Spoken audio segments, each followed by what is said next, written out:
everybody, and welcome to Banjo-Tooie, our sequel to Banjo-Kazooie, the only other Banjo game that's really worth playing on any console. I think there's a couple on the, like on handheld, game systems or devices or whatever that were kind of worth it. Alright, so I think Buddy is back. This place gets destroyed. We don't need to see the cutscene, honestly. I'll summarize it for you. The witch is back. She's, like, kind of dead, but her sisters brought her back to life. This dude's dead. They destroyed our house, and it's just chaos. I can skip the tutorial moves, so I should be okay. Hello? Hey, I was the star of Banjo-Kazooie. Who's going to help you now? I'm dead. Oh, you know who's going to help me? I think his brother or his cousin or something. I don't know. I don't know who he is. Brother, cousin. But yeah, look, that dude's alive still, I guess. Still can't really skip through any of the dialogue. It's okay, though. I like Banjo-Tooie, guys. I like this game a lot. Would you like to know? None, I'm good. Yeah, brother, I'm good. Alright. So, yeah, I like Banjo-Tooie because they have all new move sets, more advanced moves. Everything just feels a little smoother. And the game itself is just a good game. I mean, I like it a lot. The only thing that people complain about this game is typically... I mean, yeah, there's minor gripes here and there, but the only thing that really gets complained about is how much backtracking is involved in this game. Because cartridge space, right? It was a problem for all 64 games. Some games you couldn't save on. This one you can save on, so that's fantastic. Obviously, you need it with the way you play this game. Which, I mean, if you think about it, that's a pretty brilliant system. Cartridges that can save, like, that's pretty damn good. But yeah, so they do a lot of backtracking. So there's actually less levels than in Banjo-Kazooie. I think there's 9 here, and there were 10 in Banjo-Kazooie. The only thing is, to expand on them, you would have to go back and do other missions in the games. Now, Mario 64, right? I always talk about Mario 64 when I talk about these games. It was one of those revolutionary, like, we just got rolling. Alright, so there's the book. I can get sheets from him. So that's, like, you know, where everybody kind of based their stuff off of what kind of, you know, game they wanted to make and how they were going to do it in a 3D space now. So, you essentially got that, right? You go to each level, and there is a little bit of backtracking. You know, you need the wing cap for some stuff or whatever. You know, it's not the worst, and all the rooms are very close together. This game was the opposite of that, where there is very, like, I don't know. I guess it's like a lot of backtracking you'd have to do, but it's like long haul backtracking, if that makes sense, because the levels are pretty spread out. And then some of them are interconnected, too. What the hell? Brother. Some of the levels are actually interconnected, so you can, like, you know, go from one to the other and save a little bit of time. But the backtracking itself is still such a big deal that you end up, you know, spending a lot more time on the journey in this game.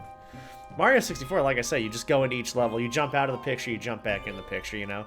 This one, you can stay in the levels. You don't actually have to do that time. You know, time waster, whatever. However, both games you had to save on the you actually got to save on the cartridge, which was fantastic.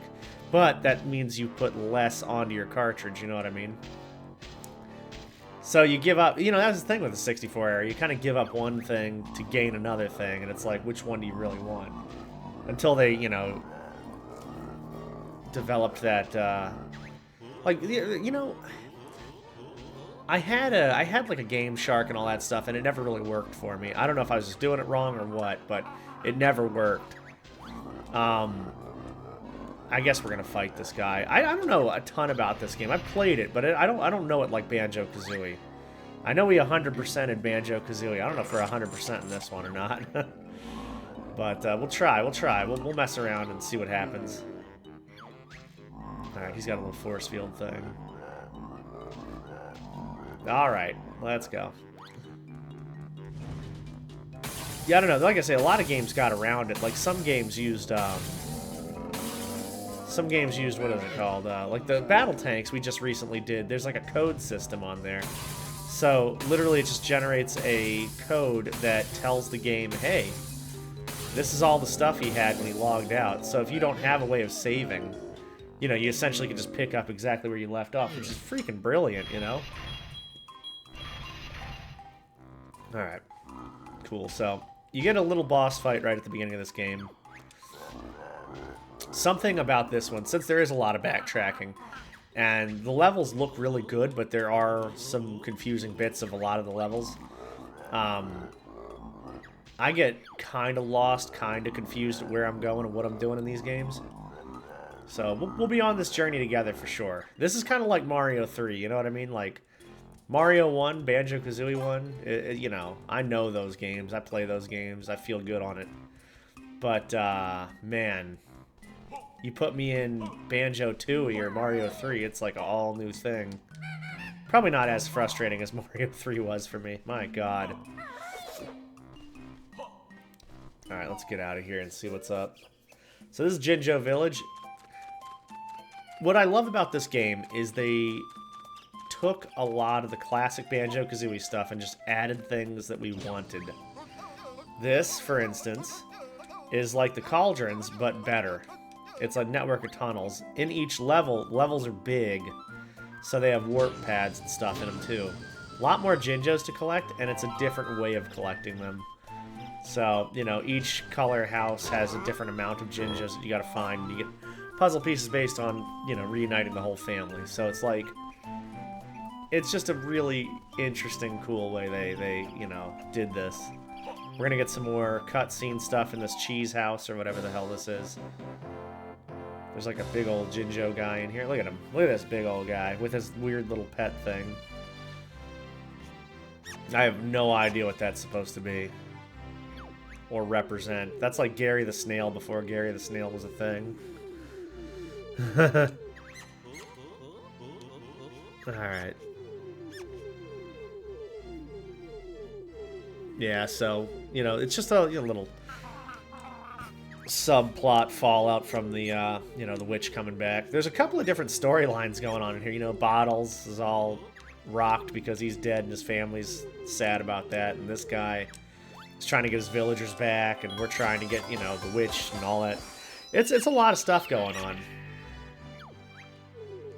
It's a great sequel. I mean, this is perfectly aligned with how Alien and Aliens was as a franchise, right?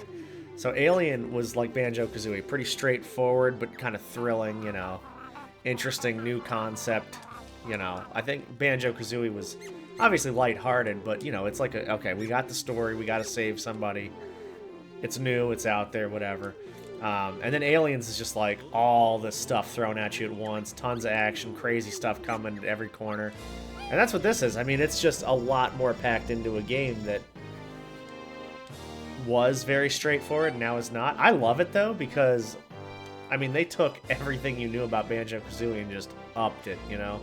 They just moved it all up. They said, we're going to add more Jinjos, we're going to add more transportation, we're going to add a second freaking, you know, now you have Mumbo Magic and Wumba Magic. It's like, bruh, there's so much stuff going on in here. Alright, I'm glad you can skip the cutscenes, because I really don't need to see those.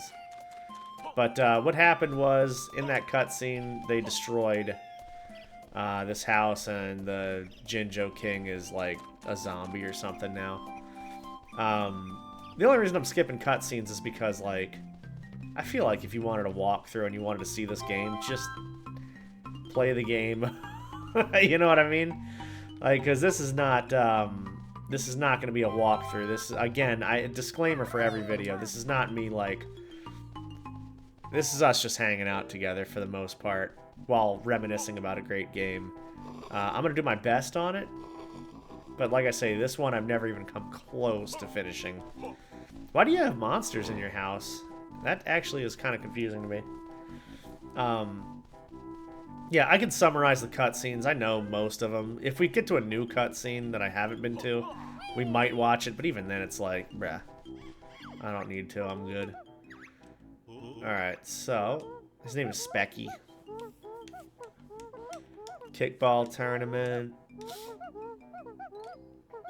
And you know what? Okay, so you know what I really actually don't like about this game? I like pretty much everything and what they've done. New eggs, you know, all kinds of stuff. We'll get to it all as we go. But the amount of mini games in this is just unfair. I do not love these Nintendo 64 era mini games. Some of them are okay. Some of them are brutal. And this one leans more towards the brutal side. Where, like, you really gotta give it a good go. There was a couple in Banjo-Kazooie.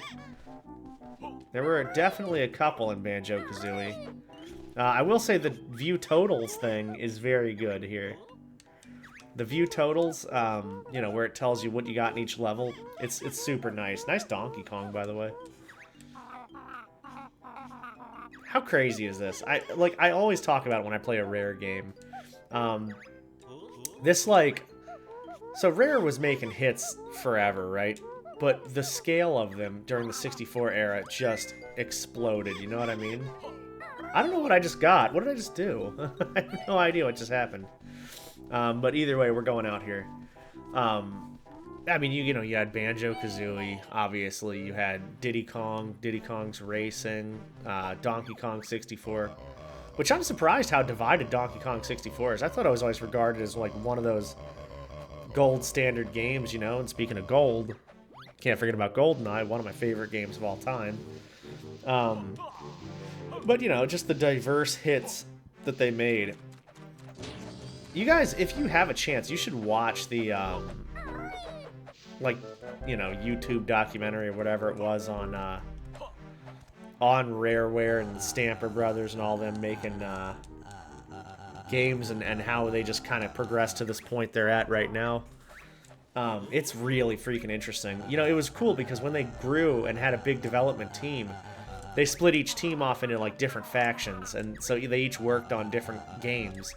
So they had, like, several games come out at the same time, but with different flares and different quality, you know.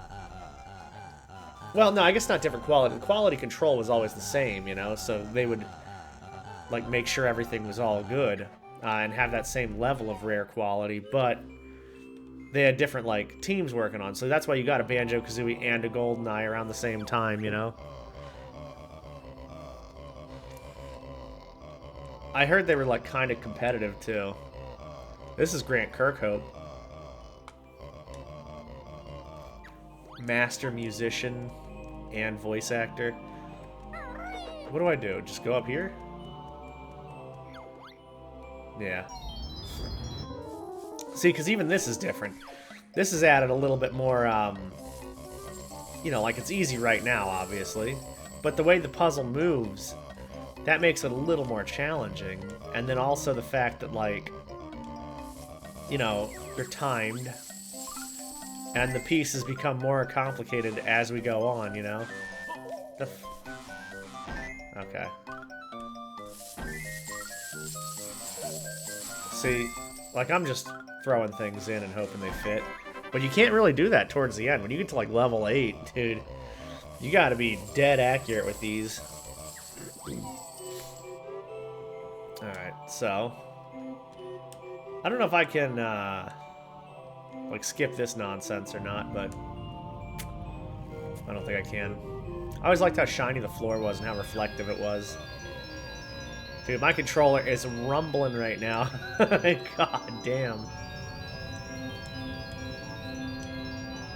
Is the sky open? Or the roof open? What the hell? I don't know if I've ever noticed that.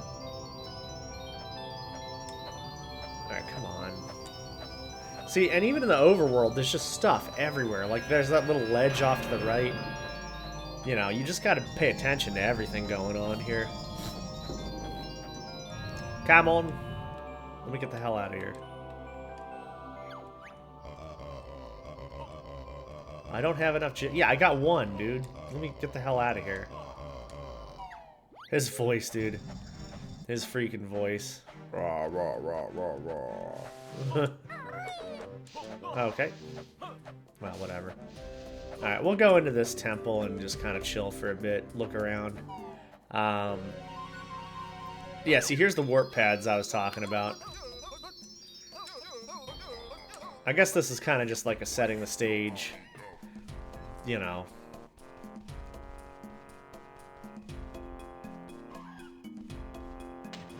There's this little Jinjo guy in here. But yeah, this is just kind of a setting the stage, getting to know everything, you know. I'll probably do a... Man, the first Banjo-Kazooie video I did was like 29 minutes long or something. I don't know how or why. I don't know if I just got wrapped up. But I was looking at that yesterday when I was changing the thumbnails around. And I was like, dude, there's no reason for this to be as long as it is. Like, I don't know why I let that slide. You know? I mean, that's essentially almost 2 full videos right there. Shave a couple minutes off another one, you got 2 videos. Like, it just, I don't know, it made no sense. I try to keep them around 15 to 20 minutes long. Can I climb up? Oh, I can, okay. But I can't do that yet. So that's the other thing. The moves kind of hold you, so you can't do all the moves in every level without backtracking a little bit. I think I can get that one here, but that one I can't. So that move I need to go into the next level, get that and come back. And that's what makes it a little more confusing here, because all the backtracking, like, did I do this? Have I done this? Have I completed this, you know? Each note, nest, or whatever these are, is worth 5. And so with the notes in this, you don't open doors, you get moves. So yeah, I think we're just kind of setting the stage here. I'll get this move, and then we might switch over to next week. Yeah, this guy. What I do is I skip through all this stuff, and then he tells me a move, and I'm like, wait, I just missed it. What the hell just happened? Also, for some reason, you need to be online for this. I don't know why. I had to figure out my new profile and all this other stuff to actually go online and play a game that's never online or meant to be online. I don't know. I think they were supposed to have a multiplayer in this, and they just scrapped it, too. There's all kinds of lore with this or whatever. Alright, just give me the move. I'm ready to get out of here. Alright. See, everybody's got to describe how all this works now.